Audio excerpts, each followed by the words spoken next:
Friends అందరూ ఎలా ఉన్నారు? నేను నిమ్మి. అందరికీ ప్రభు నామాన వందనాలు తెలియజేసుకుంటున్నాను. నేను చెప్పే అంశం ఏంటంటే మేరీ జోన్స్ గురించి. మేరీ జోన్స్ అనే పాప గురించి మనం తెలుసుకుందాం.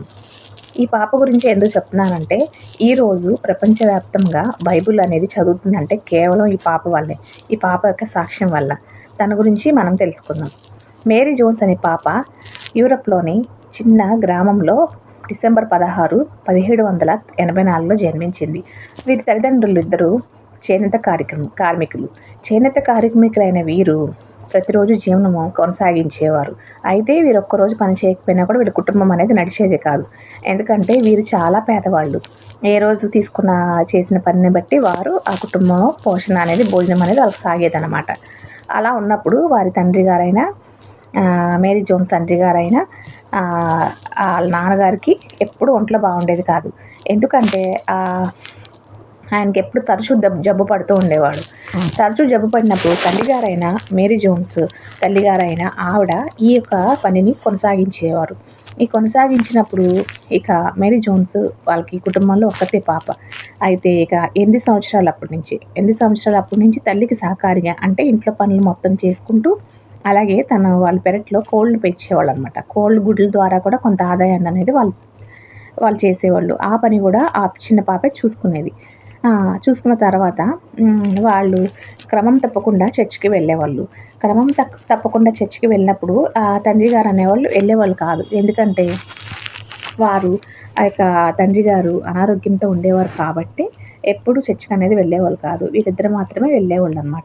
వెళ్ళినప్పుడు మేరీ జోన్స్ ఆ యొక్క సేవకులు చెప్పేది చిన్నప్పటి నుంచి సంఘానికి వెళ్ళటం అలవాటు కాబట్టి 8 సంవత్సరాల నుంచే సేవకులు చెప్పిన ప్రతిదీ తను అర్థం చేసుకుంటూ ప్రతి మాటని తీసుకొచ్చి వాళ్ళ తండ్రి గారికి బోధిస్తూ ఉండేది. చిన్న వయసు నుంచే బోధిస్తూ ఉండేది. అప్పటి కాలంలో బైబిల్స్ అనేవి లేవు. ఒక్కటి కూడా లేదు. ఒకవేళ ఉండినా ఎవరి దగ్గర ఉండేవి? బాగా ధనవంతుల దగ్గర ఉండేవి. బైబిల్స్ చాలా ఖరీదుగా ఉండేవి. మామూలు వాళ్ళు అనేది కొనుక్కునే స్థితి కాదు ఆ సంవత్సరాల్లో. ఆ యొక్క 1700 సంవత్సరంలో.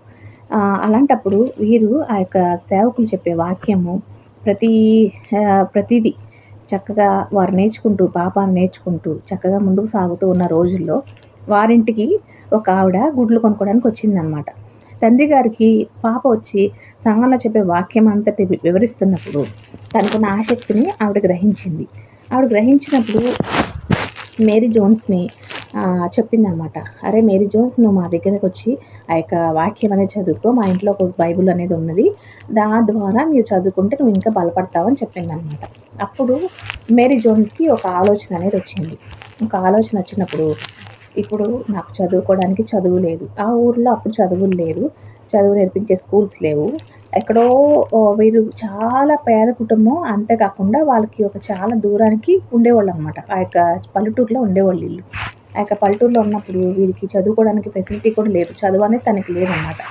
అప్పుడు మేరీ జోన్స్ ఆలోచించేది, ఎట్లా నేను చదువుకోవాలి? నాకు చదవటం రాదు, అలాగే రాసుకోవడం రాదు. ఈ వాక్య ధ్యానాన్ని, బైబిల్ గ్రంథాన్ని నేను ఎలా పఠించాలనేది తను రోజు ఆలోచిస్తూ ఉండేదన్నమాట. ఆలోచించి ఒకరోజు ఒక నిర్ణయం తీసుకుంది. దేవుణ్ణి అడిగితే ఏది సాధ్యం కాదు అని. మత్తయి సువార్తలో 6-7 వచనాలు తనకి బాగా వంటపడ్డాయన్నమాట. ఎలా అంటే అడుగుడి మీకు ఇవ్వను, తట్టుడి మీకు తీయబడును, వెతుకుడి మీకు దొరుకునన్న వాక్య వచనాలు తనకి ఎంతగానో గుచ్చుకున్నాయి తన హృదయంలో. గుచ్చుకున్నప్పుడు ఈ మేరీ జోన్స్ పాప ఈ వాక్య ప్రకారం అడిగిన వాటిలన్నింటినీ దేవుడు ఇస్తాడు కదా, నాకు చదువు లేదు కాబట్టి చదువుకుంటాను, దేవుడిని అడుగుతాను, దేవుడు ఖచ్చితంగా ఇస్తాడు, ఎందుకంటే ప్రామిస్ చేసినప్పుడు దేవుడు వెనక తెప్పేవాడు కాదు అని తెలుసుకున్న వాక్యాలు బట్టి తను ఒక నిర్ధారణకు వచ్చింది. తను 2 సంవత్సరాలు చదువు కోసం అనేది ప్రార్థించిందన్నమాట. ప్రభువా, మరి నేను ఈ బైబిల్ని చదవాలని ఆశపడుతున్నాను. మరి ఆశపడుతున్నప్పుడు నాకైతే బైబిల్ చదవటం రాదు. నాకైతే కనీసం చూడటం కూడా రాదు. ఏం చేయాలో తెలియట్లేదు ప్రభువా, నాకు మీరే దయచేయండి, జ్ఞానం దయచేయండి, చదువుకోవాలి, నేను రాసుకోవాలి, నేను నీ బైబిల్ని చదవాలని 2 సంవత్సరాలు ఆ యొక్క పాప ప్రార్థన చేసింది. అంటే మేరీకి 8 సంవత్సరాలు, ఈ తర్వాత 2 సంవత్సరాలు ప్రార్థించిందన్నమాట. 10 సంవత్సరాల వయసులో వాళ్ళ ఊరికి ఒక 2 మైళ్ళు, అంటే మనకి 2 మైళ్ళు అంటే ఒక 3 కిలోమీటర్లు అలా ఉంటుందన్నమాట. అలా 2 మైళ్ళ దూరంలో స్కూల్ అనేది ఏర్పాటు చేశారనమాట. ఏర్పాటు చేసినప్పుడు ఆ యొక్క పాప ఎంతగానో సంతోషపడింది. మేరీ జోన్స్ అనే పాప సంతోషపడి ఇంకా 2 సంవత్సరాలు అయిన తర్వాత దేవుడు నాకు ఈ వరం ఇచ్చాడు, నేను దేవుడిని అడిగాను కాబట్టి నాకు ఈ దేవుడు ఈ వరం ఇచ్చాడు అనుకుని మేరీ జోన్స్ అనే పాప చక్కగా వెళ్ళి ప్రతిదీ నేర్చుకుంటూనే వచ్చింది. నేర్చుకుంటూ స్కూల్కి రాను పోను మొత్తం 7 కిలోమీటర్ల దూరం ప్రతిరోజు వెళ్ళి అలా చదువుకోవడం రాయటం నేర్చుకుంది. 7 నెలల్లోనే మొత్తం అంతా మేరీ జోన్స్ నేర్చేసుకుంది. చదువుకోవడం రాయటం అనేది తనకి చక్కగా వచ్చేసింది. ఎందుకంటే దేవుడిని అడిగింది కాబట్టి, ఖచ్చితంగా దేవుని జ్ఞానం తనకి ఉంది కాబట్టి చాలా త్వరగా నేర్చుకుంది. ఆసక్తి ఉంది తనకి మొట్టమొదటిగా. ఏం ఆసక్తి? బైబిల్ చదువుకోవాలి, బైబిల్లో ఉన్న అధ్యాయాలు చదవాలి, వాటితో ఉన్న యొక్క వచనాలు వివరంగా తెలుసుకోవాలి అనేది చాలా తను తెలుసుకుందన్నమాట. అలా 7 నెలల్లో మొత్తం అనేది నేర్చేసుకుంది. నేర్చుకున్న తర్వాత ఒక కొంతకాలానికి వాళ్ళ తల్లి దగ్గరికి వెళ్ళి, అమ్మ నాకు చదవటం రాయటం వచ్చింది కాబట్టి నేననేది బైబిల్ గ్రంథము కొనుక్కోవాలని ఆశపడుతున్నానని చెప్పింది. వాళ్ళమ్మ ఏం చెప్పిందంటే, మనం పేద కుటుంబం మంది, మనకి రోజు కష్టపడితేనే కానీ మనకి ఏది రాదమ్మా, మనం బైబిల్ కొనుక్కునే స్థితిలో మనం లేము. ఆ బైబిల్ గ్రంథం అనేది చాలా ఖరీదైనది. ఆ ఖరీదైన బైబిల్ని మనము చదవాలంటే అది ధనవంతులు అవ్వాలి, దానికి తగ్గ డబ్బులు సంపాదించుకోవాలని చెప్పేసరికి 10 సంవత్సరాల మేరీ జోన్స్ అనేది చాలా నిరుత్సాహపడిపోయి మళ్ళీ ప్రార్థన చేయటం మొదలుపెట్టింది. ప్రభువా, మరి నేను చదవాలనుకున్నాను, రాయాలనుకున్నాను, ఇలా మరి రోజు 6-7 నెలలు వెళ్ళి మరి నేర్చుకున్న తర్వాత చూస్తే మా అమ్మ అలా చెప్తుంది, నేను ఏం చేయాలి ప్రభువా అని ప్రార్థించిందంట ఆ పాప. ప్రార్థించినప్పుడు అప్పటికి 11 సంవత్సరాలైన మేరీ జోన్స్కి ప్రార్థించినప్పుడు దేవుడు ఖచ్చితంగా సమాధానం చెప్పాడు. ఎలాగంటే తన మనస్సాక్షి ద్వారా దేవుడు మాట్లాడుతున్నాడంట. ఎలా అంటే, నీకు నేను సహాయం చేస్తానని మాట్లాడుతున్నాడంట. అలాంటప్పుడు మేరీ జోన్స్ ఏం చేసిందంటే, చక్కగా తను ఎలా సంపాదించాలనేది తెలుసుకుంది. ఈ బైబిల్ గ్రంథం కోసం తను ఎంతలా కష్టపడిందంటే, డబ్బులు సంపాదించుకోవాలి, ఎలా అయినా సంపాదించాలి, నేను బైబిల్ చదవాలని ఎంత కష్టపడి అంత దూరం ప్రయాణం చేసి రోజు 7 కిలోమీటర్లు వెళ్ళొచ్చేదాన్ని, చదువుకున్నాను. ఇప్పుడు మనము డబ్బులు సంపాదిస్తే ఈ బైబిల్ని కొనుక్కోవచ్చు అని నిర్ణయించుకుంది. అని కరెక్ట్గా ప్రతిరోజు ప్రతి వాళ్ళు చేసే పని తను నేర్చుకుంది. గుడ్లు అమ్మేది, ప్రతి ఇంటికి వెళ్ళి పని చేసేది, అడవిలోకి వెళ్ళి పుల్లలు ఏరుకునేది. అలా తనకి తోస్తే అది చక్కగా అన్నీ ఏర్పాటు చేసుకుంది. డబ్బులు సంపాదించడం నేర్చుకున్న తర్వాత అలా రోజు తను పని చేసుకుంటూ డబ్బులు దాచుకోవడం మొదలుపెట్టిన తర్వాత 10 సంవత్సరాలకి బైబిల్ చదవడానికి, బైబిల్ కొనుక్కోవడానికి తన దగ్గర డబ్బులు అనేది ఏర్పరచుకున్న తర్వాత ఆ తర్వాత డబ్బులు సమకూడినాక అప్పటికి తనకి 16 సంవత్సరాలు వచ్చినాయి. మేరీ జోన్స్కి 16 సంవత్సరాలు వచ్చిన తర్వాత తిను వాళ్ళ పాస్టర్ గారి దగ్గరికి వెళ్ళింది. ఏమండి పాస్టర్ గారు, నేను ఇలాగా బైబిల్ కొనుక్కోవాలంటే ధనం సమకూర్చుకోవాలని చెప్పింది నా తల్లి. అప్పుడు నేను సమకూర్చుకున్నాను, నాకు బైబిల్ కావాలి అర్జెంటుగా అని అడిగితే, పాస్టర్ గారు, ఇక్కడి నుంచి బారా అనే ఊరు 42 కిలోమీటర్ల దూరం ఉందమ్మా, అక్కడ ఎడ్వర్డ్ అనే ఒక ఆయన ఉంటారు, ఆయన చార్లెస్ గారి దగ్గర తీసుకెళ్తారు. ఆ చార్లెస్ గారు నీకనేది సహాయపడతారు, ఆయన దగ్గర బైబిల్స్ ఉంటాయి, నువ్వు కొనుక్కోవచ్చమ్మా అని చెప్తారు. అప్పుడు ఈ పాప అమ్మయ్య అనుకుని గబగబా 42 కిలోమీటర్లు తను చాలా ఈజీ అనుకుంది. ఎందుకంటే తనకు కావాల్సింది ఏంటి, తన నిరీక్షణ ఏంటి, తను బైబిల్ కొనుక్కోవాలని ఆశతోనే ఉంది. అప్పుడు మార్గం మధ్యలో వస్తా ఆలోచించింది, అయ్యో మరి ఎట్లా వెళ్ళాలి దూరం ఒక్కదాన్ని, తల్లిదండ్రులు తీసుకెళ్దామంటే వాళ్ళు అనారోగ్యంతో ఉన్నారు, తండ్రి గారు తల్లి ఏం చూస్తున్నామో రాలేదు, అంత దూరం నడవలేదు, ఏం చేయాలని ఆలోచించింది.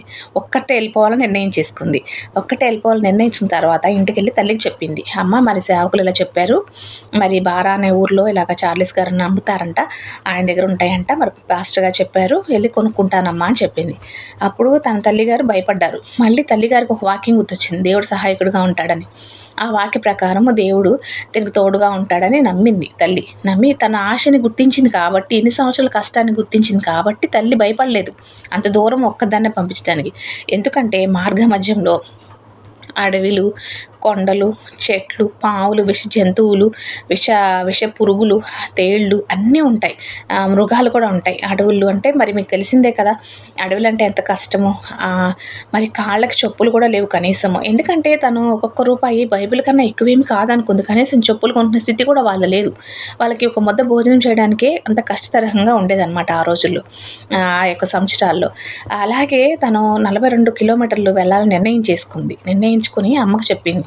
వాళ్ళమ్మ వేకువతోనే పొద్దున్నే లేచి కూతురికి అన్నము అన్నీ సిద్ధపాటు చేసింది. ఎందుకంటే నడుచుకుంటూ వెళ్తుంది, దారి మధ్యలో ఆకలేస్తుందని సమస్తము సమకూర్చి మరి కూతురిని పంపించింది పొద్దున్న తెల్లవారుజామున 5 గంటలకి మొదలయ్యి తను ఆ 42 కిలోమీటర్లు నడుచుకుంటూ వెళ్ళేసరికి రాత్రి 11 గంటలయింది ఎడ్వర్డ్ గారి దగ్గరికి వెళ్ళినప్పుడు. ఎడ్వర్డ్ గారు ఆ అమ్మాయి యొక్క సాక్ష్యాన్ని చూసి తను పడిన కష్టాన్ని బట్టి తను చెప్పినప్పుడు షాక్ అయిపోయి, అమ్మాయి ఈ రాత్రికి నువ్వు పడుకో. అప్పటికి తన మొహం అంతా కందిపోయి కాళ్ళు అయితే పుళ్ళు పడిపోయి నడిచి వెళ్ళటం వల్ల చాలా అనేది బాధ అనేది తను ఎదుర్కొంది. తనకి ఇవేమీ కనబడట్లేదు, కాళ్ళు నొప్పులు కనబడట్లేదు, ఎర్రబడిన మొహం కనబడట్లేదు, గాయపడిన కాళ్ళు అడుగును యొక్క పాదాలు కనబడట్లేదు. తనకల్లా బైబిల్ కొనుక్కోవాలి అన్న ఆశ మాత్రమే తనకుంది మేరీ జోన్స్కి. అలాంటప్పుడు ఏం చేసిందంటే ఈ యొక్క మేరీ జోన్స్ ఎడ్వర్డ్ గారు తల్లి నా దగ్గరికి రా అని చెప్పి వాళ్ళ కుటుంబానికి తీసుకెళ్ళి అక్కడే ఆమెకి అక్కడ నైట్ భోజనం పెట్టి పడుకోమని చెప్తారు. ఎందుకంటే ఈ టైంలో వెళ్ళడం నీకు ఉపయోగం ఉండదని చెప్తారనమాట. చెప్పినప్పుడు ఈ యొక్క మేరీ జోన్స్ వాళ్ళ ఇంట్లో ఆ రోజు నైట్ పడుకుందనమాట. పడుకుని పొద్దున్నే లేవగానే ఇక ఆయన అంటే బైబిల్స్ ఎవరైతే అమ్ముతారో ఆయన దగ్గరికి ఎడ్వర్డ్ గారు చార్లెస్ గారి దగ్గరికి తీసుకెళ్లారు. చార్లెస్ గారు ఇక వచ్చినప్పుడు ఇక మేరీ జోన్స్ని చూసి, అమ్మ నా దగ్గర అయితే 3 బైబిల్సే ఉన్నాయి, నువ్వు బైబిల్ కావాలంటున్నావు, నేను ఆల్రెడీ ఆ 3 బైబిల్స్ వేరే వాళ్ళకి నేను అమ్మేశాను కాబట్టి ఇంకోసారి నేను కబురు చేస్తాను, ఇప్పుడైతే నా దగ్గర దొరకవు, అవి ఎప్పుడు వస్తాయో కూడా నేను చెప్పలేను, నేను చెప్పలేను, ఇప్పుడైతే నా దగ్గర లేవమ్మా అని చెప్పింది. అని చెప్పగానే ఆ చార్లెస్ గారు ఈమె పడిన కష్టం అంతా వ్యర్థమైపోయిందని ఎంతగానో కన్నీరు కార్చింది మేరీ జోన్స్. వెక్కి ఏడ్చిందనమాట. ఆ ఏడుపు చూసి ఆ చార్లెస్ గారు, ఎందుకమ్మా ఇంత ఏడుస్తున్నావు, బైబిల్ చదవాలని ఎందుకు నువ్వు ఇంత ఆశపడుతున్నావు, ఎందుకు నువ్వు ఎంతగా ఎక్కెక్కి ఏడుస్తున్నావు అని అడుగుతాడు. అప్పుడు తన జీవితంలో జరిగిన సాక్ష్యం అంతా చెప్పింది. తను చిన్నప్పటి నుంచి పెరిగి పెద్దయ్యి తను బైబిల్ కొరకు ఎంత కష్టపడిందో మొత్తం అంతా చక్కగా చెప్పిందనమాట. చెప్పినప్పుడు ఆ యొక్క చార్లెస్ గారు, ఆ యొక్క ఎడ్వర్డ్ గారు ఈమె సాక్ష్యాన్ని బట్టి వారు ఇంకా కన్నీరు కార్చారు. అమ్మో, ఒక బైబిల్ కోసం నువ్వు ఎంత కష్టపడ్డావా, ఎంత దూరం నడుచుకుంటూ వచ్చావా, నీ దగ్గర నువ్వు పేద కుటుంబంలో ఉండి నువ్వు నీ యొక్క కనీసమైన ఆశలు నెరవేర్చుకోకుండా బైబిల్ కోసం నువ్వు ఇన్ని సంవత్సరాలు కష్టపడి రూపాయి కూడబెట్టావా, దాచుకున్నావా అని చెప్పి ఆ యొక్క చార్లెస్ గారిది హృదయం కరిగిపోయినప్పుడు ఆ యొక్క మేరీ జోన్స్ బాధను చూసి ఆ చార్లెస్ గారు, అమ్మ నేను అతనికి నేను సమాధానం చెప్పుకుంటాను, ఆ 3 బైబిల్స్లో ఒకటి నువ్వు పట్టుకెళ్ళిపో అని ఆమెకి ఇచ్చేస్తారు. ఆమెకి ఇచ్చేసినప్పుడు మేరీ జోన్స్ ఆ యొక్క బైబిల్ గ్రంథం తీసుకొని గుండెకి హత్తుకొని చాలా హ్యాపీతో చాలా సంతోషంతో తను పడిన కష్టమంతా మర్చిపోయి ఆ యొక్క గుండెకి హత్తుకొని ఆ ఊరు వెళ్ళిపోయింది. సంతోషంగా తిరిగి వెళ్ళిపోయి తన తల్లికి చెప్పింది, ఇలా జరిగిందమ్మా అని.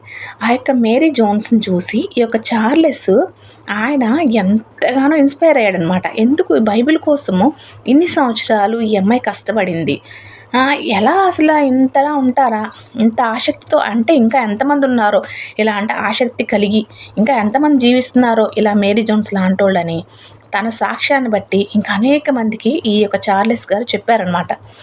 పలానా ఇంగ్లాండ్లో వాళ్ళు అందరిని పిలిపించి 700 పౌండ్లు అందరి దగ్గర విరాళాలు సేకరించి బ్రిటిష్ వాళ్ళు బైబిల్ సొసైటీ ద్వారా వాళ్ళందరికీ డబ్బులు ఇచ్చి ఈ యొక్క బైబిల్స్ని ముద్రణ వేయమని వీళ్ళందరూ సహకరించారు. అక్కడ ఇంగ్లాండ్లో ఉన్న ప్రతి ఒక్క సేవకుల్ని ఈ యొక్క మేరీ జోన్స్ సాక్ష్యాన్ని బట్టి వీళ్ళందరూ సమకూర్చుకొని రూపాయి కూడబెట్టి ఈ రోజుకొచ్చి వాళ్ళు ప్రతి రూపాయిని కూడబెట్టి ఇచ్చారనమాట. ఇచ్చి చార్లెస్ గారు ఆ యొక్క పనిని వారు చేయకపోతే కనుక మనకి ఈ రోజున బైబిల్స్ అనేది ఉండేవి కావు. ఎందుకంటే ఆ యొక్క అచ్చు, ఆ యొక్క నియంత్రణ అనేది చాలా విలువైనది. మనకి ఇంత తక్కువగా రేట్ అంటే బైబిల్ సొసైటీ వాళ్ళు కొనుక్కుని మనకి ఇంకా తక్కువ అమౌంట్తో మనకు అనేది ప్రొవైడ్ చేస్తున్నారు అన్ని చోట్ల. అలా మనకి ఈ రోజున బైబిల్ చదవటం అనేది అంత ఈజీ అయిపోయింది.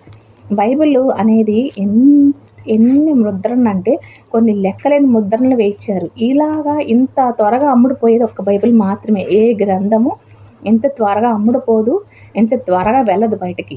ఇంత గొప్పగా బైబిల్ అనేది మనకి ముందుకు వెళ్ళిపోతుంది ఈ లోకంలో. అంత బాగా స్ప్రెడ్ అయిపోయింది బైబిల్. ఈ మేరీ జోన్స్ అనే పాప వల్ల, తన వల్ల మనకి ఇంత ఈజీగా బైబిల్ అనేది దొరికింది. ఎందుకంటే ఇలాంటి చార్లెస్ గారోళ్ళు ఎంతోమంది ఇప్పుడు కూడా ఇప్పటికి కూడా చార్లెస్ అనేవాళ్ళు ఎంతోమంది ఉన్నారు. ఆయన కాకపోయినా ఆయన లాంటోళ్ళు అనేక మంది మనకి బైబిల్స్ అనేది ఇస్తున్నారనమాట. కానీ ఈ రోజున మనము అంత గొప్పగా తను 1700లో తను అంత గొప్పగా తీసుకుంది.